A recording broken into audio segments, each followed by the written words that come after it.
बिस्मिल्लाहिर्रहमानिर्रहीम।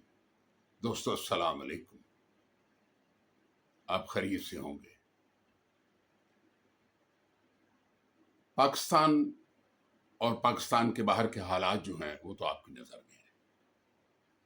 इस टाइम ये पूरा खित्ता जो है ये जल रहा है, जिसमें ज़्यादातर इस्लामी मुल्क हैं, और इस्लामी मुल्क जो हैं वो इसराइल और अमेरिका की जद में है।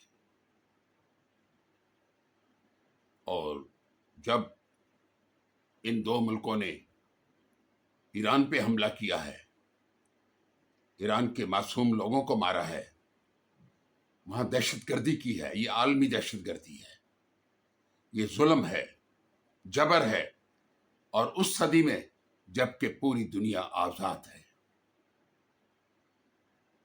लेकिन ईरान अभी तक तो लड़ रहा है, मुकाबला कर रहा है।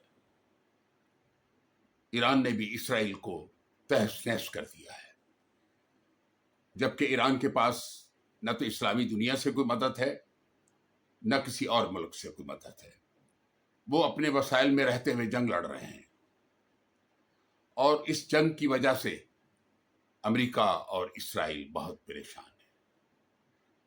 लेकिन जो अंदर की बात है वो ये है कि ईरान ने अपने हमसाया मुल्कों, मुसलमान मुल्कों पे जो हमले कर रहा है और किए हैं, वो पूरे आलम इस्लाम के लिए इंतहाई तशवीशनाक है, और ख़ासकर पाकिस्तान के लिए, क्योंकि पाकिस्तान के लिए ईरान के अवाम भी वही हैसियत रखते हैं जो सऊदी अरब के लोग रखते हैं।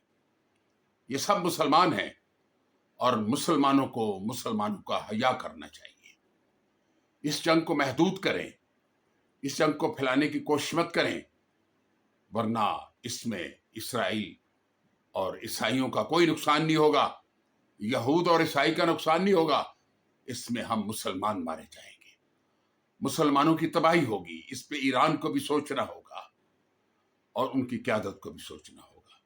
दोस्तों, ये तो मेरा एक वो बयानिया था कि मैं अपने हर प्रोग्राम में ये बात करना जरूरी समझता हूँ। लेकिन मैं आज जो बात करना चाह रहा हूँ आपसे, मैं अपने शोबे सहाफत की बात करना चाह रहा हूँ। शोबा सहाफत जो पाकिस्तान का है, ये पिछले 78 साल से आज़ाद है।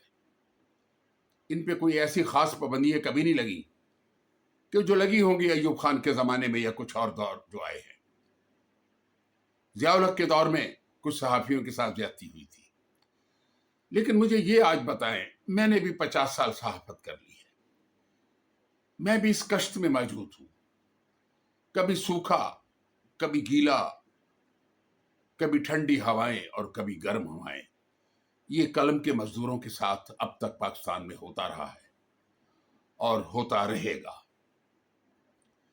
मेरा कहने का मकसद है कि हम कलम के मजदूर हैं, हम बादशाह नहीं हैं, हम शहनशाह नहीं हैं, हमारी कोई जायदाद प्रॉपर्टीज नहीं है। आज जितने भी लोग सहाफत में बड़े बड़े नाम लेके बैठे हैं, उनकी आप सिर्फ 50 साल की हिस्ट्री ले लें, आपको पता लग जाएगा कि कलम की मजदूरी में क्या मिलता है, और घर का चूल्हा एक सहाफी का कैसे जलता है, उसके बच्चे कैसे पढ़ते हैं, वो बच्चों को तालीम कैसे दिलवाता है। अगर वो बच्चों को पहनाता है तो खुद नहीं पहनता, वो बच्चों को खिलाता है तो खुद नहीं खाता। आज भी कलम के मजदूर की पाकिस्तान में यही सूरत हाल है।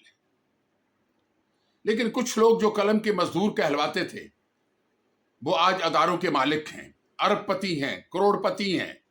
उनको अपने अदारों में मजदूरी करने वाले लोग नजर नहीं आते, उनके मसाइल नजर नहीं आते। मेरा कहने का मकसद है कि वो लोग जो कल टूटी हुई बेंचों पे बैठ के मजदूरी करते थे सहाफत की, आज सहाफत के बादशाह हैं। उन्हें अपने अदारों में बैठे हुए उन मजदूरों का ख्याल करना चाहिए इस दौर में कि जब दो पल की रोटी सहाफत में नहीं मिलती। हाँ, रोटी उनको मिलती है कि जो टाउट हैं, हुकूमतों के टाउट हैं, अदारों के टाउट हैं, जो कलम को बेचते हैं, जो सहाफत में दो नंबरियां करते हैं,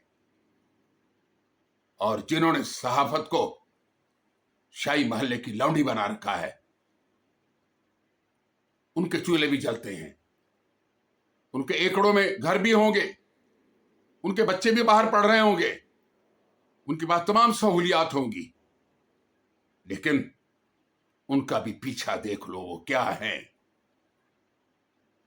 ये बातें करते हुए मुझे खुद शर्म आ रही है कि मैंने भी 50 साल इसी दश्त में गुजारे हैं, यही मजदूरी की है। मैं भी एक प्रूफ रीडर था चौधरी गुलाम जलानी मरहूम के पास। अब्दुल्ला तारिक सुहेल और हम लोगों ने जो जिंदगी गुजारी है उस दौर में, और कुछ और साथी हैं, लेकिन आज हम वहीं खड़े हैं। हमने कोई जायदादें नहीं बनाई, कोई रिश्वत नहीं ली, कोई करप्शन नहीं की, कोई लोगों को ब्लैकमेल नहीं किया, कोई हुकूमती झोली या किसी झोली में कभी नहीं पड़े, अपनी अना इज्जत के साथ जिंदगी गुजार रहे हैं। करम है सरकार मदीना का। मेरा कहने का मकसद है कि वो कलम के मजदूर जो आज मालकान हैं, बड़े लोग हैं, बड़े अदारों में बैठे हुए हैं, जिनके पांव में कल वो कैंची चप्पल होती थी और माल रोड के फुटपाथ होते थे, आज 2-2 कनाल की कोठियों में बैठे हैं। इन सहाफियों से भी सवाल होने चाहिए कि ये करोड़ों अरबों रुपए आपके पास कहां से आए हैं। जब ये सहाफी सियासतदानों से सवाल करते हैं, ब्यूरोक्रेट से सवाल करते हैं, हुक्मरानों से, तो इनसे भी पूछगिछ होनी चाहिए, इनका भी एहतसाब होना चाहिए ना। इनकी किताबें भी खोल के रख दो, पाकिस्तान फिर आगे बढ़ेगा।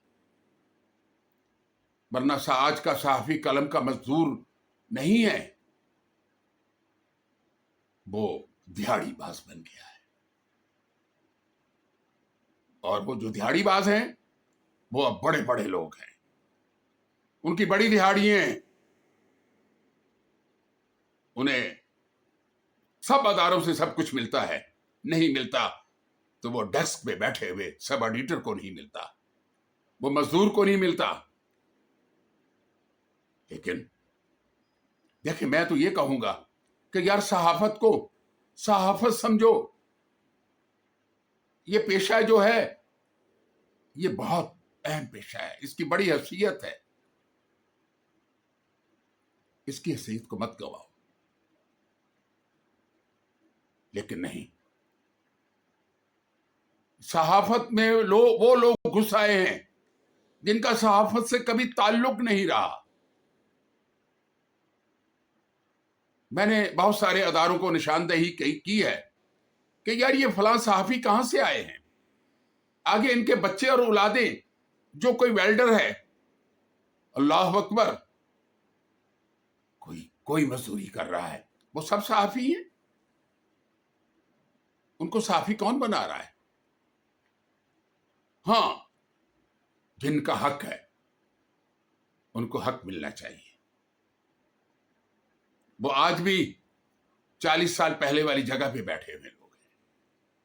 मैं जब प्रेस क्लब में जाता हूं तो देखता हूं कि प्रेस क्लब के हालात बहुत अच्छे हैं, लेकिन वहां कभी मैंने किसी बड़े अखबार नवीस को नहीं देखा। जो इस वक्त करोड़ों में खेलते हैं उनको कभी नहीं देखा, जिनके पास कल पांव में पहनने को कैंची चप्पल नहीं थी, जो वही जोड़ा रात को धोते थे, सुबह पहन के आते थे, आज उनके पास करोड़ों अरबे रुपए कहां से आ गए? ये तो पूछा जाए यार। अगर हमारे पास है तो हमारा एहतसाब किया जाए, सबका एहतसाब होना चाहिए, किसी सहाफी को मत छोड़ा जाए। ये आज मुझे ये बात करने का ख्याल क्यों आया है? मैंने सोशल मीडिया में आफ्ताब इकबाल, एक बहुत बड़ा सहाफी है, जिसे मंजूर वट्टू साहब ने दीपालपुर से लाकर اپنی وزارت اعلیٰ میں وہ پی آر او کی سیٹ جو سرکاری سیٹ تھی اس پہ بٹھایا تھا. کچھ نہیں جانتا تھا. ہم بھی بیٹھتے تھے, ہم بھی آتے تھے, کیونکہ ہم صحافی تھے, مزدور تھے, ہماری بھی اسی دور کی ملاقاتیں ہیں, سب کچھ ہے. لیکن احتساب ہو تو سب کا ہو, کسی کو معاف نہ کیا جائے. میری آرمی چیف سے اور وزیر اعظم پاکستان سے اپیل ہے, خدا را ان صحافیوں کے لیے اپنے دروازے بند کرو. یہ آپ کو استعمال کر رہے ہیں. یہ آرمی کے اداروں میں بیٹھ کے آرمی کو ہی باہر آ کے گالی نکالتے ہیں, برا بھلا کہتے ہیں. یہ آپ کا کھاتے ہیں, آپ کو گالی نکالتے ہیں. لاتعداد صحافی ہے جو یہی کام کر رہے ہیں اور آپ کے ساتھ جڑے ہوئے ہیں. میرا کہنے کا بس مقصد ہے کہ وزیر اعظم پاکستان کو بھی چاہیے, دیکھیں جو انفارمیشن حکومت کی اداروں کی ہوگی وہ اخبارات نہیں چھاپیں گے تو کیا چھاپیں گے؟ الف لیلا کی کہانی چھاپیں گے اگر آپ کی خبریں نہیں چھاپیں گے تو. اگر یہ ٹی وی چینل آپ کی خبریں نہیں چلائیں گے, آپ انہیں سپورٹ نہیں کریں گے تو کوئی بات نہیں, آپ ادھر بند کر کے دیکھیں, ان کے یہ نشریاتی ادارے بند ہو جائیں گے, ان کے پاس نیوز نہیں ہوگی, ان کے پاس پروگرام نہیں ہوں گے. یہ بہت مشکل کام ہے جس کی وجہ سے یہ فوج کو, اداروں کو, حکومت کو بلیک میل کرتے ہیں. میں پھر اپنے موضوع پہ آؤں گا کہ میں نے سوشل میڈیا میں آفتاب اقبال کے وہ الفاظ سنے ہیں جو انہوں نے اسرائیلی وزیر اعظم اس کے بھائی کے متعلق جو بات کہی ہے. ان کو بہت درد ہے ان کے بھائی کے مرنے کا, اس کو بہت درد ہے جو ان کے خاندان کے چند افراد مر گئے ہیں, اور وہ افسوس کا اظہار کر رہے ہیں. اور ملک سے باہر بیٹھے ہوئے ملک کے غدار لوگ. مجھے بہت تکلیف ہوئی آفتاب اقبال کے اس بیان سے کہ تم کون ہو, تمہاری حیثیت کیا تھی, آج تم پوری دنیا کے اندر پاکستان کو بدنام کر رہے ہو. ان اداروں میں جن کی گود میں تم بیٹھ کر یہاں تک پہنچے ہو, اور انہی کے متعلق تمہاری یہ رائے ہے. اور اس پاکستان کے بارے میں جو ہماری آن ہے, شان ہے, ہماری آنے والی اولادیں اس پہ قربان ہیں, اور تم اس پاکستان کے خلاف یہودیوں کے ساتھ مل کے سازش کرتے ہو. تمہیں شرم آنی چاہیے. دوستو, صحافی بنو, دلال مت بنو, عزت سے زندگی گزارو, شیر کی طرح گزارو. رازق رب کی ذات ہے, اللہ نے دینا ہے, عزت ذلت اسی کے پاس ہے. بہت سارے لوگ مجھے کہتے ہیں, میں ابھی کور کمانڈر آف کے دفتر سے آ رہا ہوں, ابھی میں کسی کرنل کے پاس بیٹھا ہوں, ابھی میں کسی جنرل کے پاس بیٹھا ہوں. اور مجھے بتاؤ ان کی اوقات کیا ہے جو جنرلوں کے پاس بیٹھتے, کون لوگ ہیں وہ, اور وہی تمہیں گالی دیتے ہیں, باہر آ کے بارے میں یہ رائے قائم کرتے ہیں. میرا کہنے کا مقصد ہے کہ جتنے بھی صحافی اس ٹائم پاکستان سے باہر بیٹھ کے پاکستان کے خلاف پروپیگنڈا کر رہے ہیں اور ہماری قوم کے خلاف بات کر رہے ہیں, ہماری فوج کے خلاف بات کر رہے ہیں, ان کو فوری طور پر پاکستان لایا جائے. انہیں بتایا جائے کہ حکومت وقت اور فوج اتنی کمزور نہیں ہے کہ تم باہر بیٹھ کے پاکستان اور فوج کے خلاف سازشیں کرو گے. ہم تمہیں وارڈ نہیں دیں گے, ہم تمہیں چھوڑیں گے. کون ہو تم لوگ؟ جس دھرتی میں پیدا ہوئے, جس کا کھاتے ہو, جس میں تمہاری نسلیں, اس سے غداری کرتے ہو. کون صحافی ہو تم؟ میں اپنے صحافی دوستوں کو کہوں گا کہ وہ اپنا حق لیں, جو ان کا حق ہے, حق نہ چھوڑیں. اور جو کوئی بڑا صحافی ان کے حق پہ ڈاکہ مارتا ہے اس کا احتساب کریں, اس کے خلاف آواز بلند کریں. لیکن اس وقت جو چند نوشرباز صحافی ملک سے باہر بیٹھے ہوئے ہیں اور پاکستان, وجود پاکستان اور فوج کے خلاف بات کرتے ہیں اور یہودیوں کے ایجنٹ ہیں, ان کو فوری حکومت پاکستان کو چاہیے کہ گرفتار کر کے پاکستان لایا جائے, انہیں کڑی سزائیں دی جائیں کہ دوسرے صحافی حضرات کو یہ پتہ لگ جائے کہ ملک اور قوم اور فوج کے ساتھ غداری کرنے والوں کی سزا کیا ہے. اسی کے ساتھ میں آپ سے اجازت چاہوں گا. خدا حافظ.